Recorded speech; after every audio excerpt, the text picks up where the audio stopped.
அனைவருக்கும் வணக்கம். நான் உங்கள் ரோஹித்.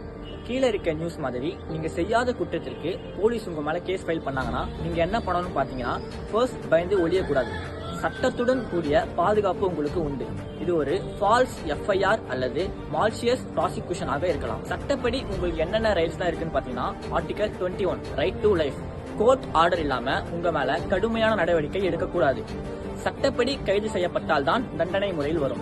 செக்ஷன் 482 ஆஃப் பிஎன்எஸ்எஸ் என்ன சொல்லுதுன்னு பாத்தீங்கன்னா, நீங்க அரெஸ்ட் ஆக போறீங்கன்னு உங்களுக்கு சந்தேகம் இருந்துச்சுன்னா ஹைகோர்ட்ல இல்லனா செஷன் கோர்ட்ல ஆன்டிசெப்டரி பெயில் மனு தாக்கல் செய்யலாம். தவறான வழக்கை ரத்து செய்தல். செக்ஷன் 486 ஆஃப் பிஎன்எஸ்எஸ் என்ன சொல்லுதுன்னு பாத்தீங்கன்னா, அதாவது உயர்நீதிமன்றத்திற்கு மனு தாக்கல் செய்து தவறான வழக்கை ஸ்குவாஷ் செய்யலாம். நீதிமன்றம் வழக்கின் பின்னணி குற்றச்சாட்டுகளின் உண்மைத்தன்மை, ஆதாரங்கள் போன்றவற்றை கொண்டு தீர்மானிக்கிறது. தெரியாதவங்க தெரிஞ்சுக்கோங்க. உங்க ஃப்ரெண்ட்ஸ் அண்ட் ஃபேமிலிஸ்க்கு ஷேர் பண்ணுங்க. நன்றி.